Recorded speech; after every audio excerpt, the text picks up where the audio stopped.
ko ito sa Vice President ko noon ng Pilipinas. Miss Sara Duterte, di ba matapang ka? Di ba kayang-kayang paikutin ng lahat ng dahil sa fake news? Kung fake news ang kinakapitan mo, ikaw na lang mag-isa. Huwag mo na gamitin ang mga kabataan. Huwag mo na gamitin ang tinatawag na AI. No? Yung pagkonsente mo sa paggagawa ng fake news ay kitang-kita na sa fake news ka nabubuhay. Sa fake news ka kumakapit. Bakit di ka humarap ng katotohanan? Bakit di ka humarap ng face-to-face kung sino man ang iyong kinakalaban?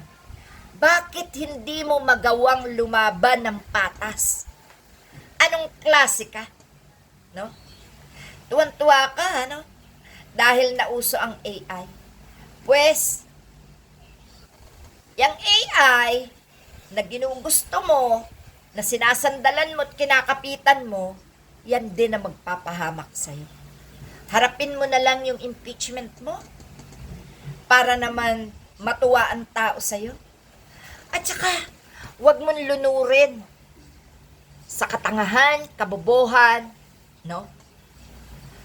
Ang mga DDS, ang mga supporters nyo, maawa ka naman sa kanila. Isipin mo, laki-laki ng budget na hinihingi mo.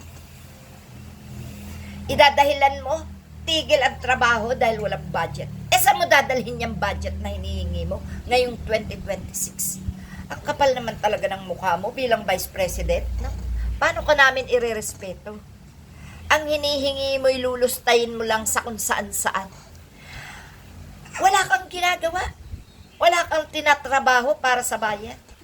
Pero hingi ka ng hingi ng pera. No? Hindi mo ba nakikita? Gapang na ang mamamayang Pilipino sa paghahanap buhay. Tapos, kukurakutin mo lang. Yung mga pagtatanim, magkano lang ang puhunan sa bawat pananim? Ha? Napakadali lang magtanim. At yung mga pananim na yan, pwedeng bilhin, pwedeng hingiin. Sasabihin mo, yan ang naging proyekto mo. Sa DepEd, ano naging proyekto mo? Andyan ang mga kaeskwelahan, nakatiwangwang. Walang upuan, walang bintana, sira ang mga doorknob, walang silya, walang lamesa, mga lamesang bulok na pinagtagpi-tagpi lang ang paa, mga silya na tinatalian lang, wag lang mabagsak ang uupo. De alambre na mga upuan. Ikaw wala kang konsensya. Nakikita niyong magkakapatid na Duterte ang ginawa sa inyong ama, pero yung ginawa niyo, hindi niyo nakikita. Matindi ka rin no? Ang galing mo magpaawa, ang galing mo magpaikot, ang galing mo magsalita na mag-inhibit si Senadora Riza Hontiveros. Bakit? Bakit ka takot na takot kay Senador Riza? Ayaw mo siyang harapin? Kung siya ang mag-iimbestiga sa'yo? Ayaw mo, no? Dahil alam mo na marami nang naipakulong si Senadora Riza.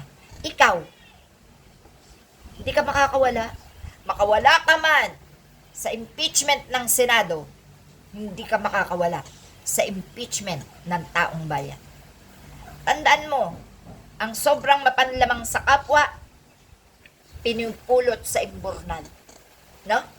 Kaya ikaw, matuto ka. Kung wala ka na sa administrasyon ni Marcos, ano pang ginagawa mo? Di lumayas ka na sa gobyerno. Di ba?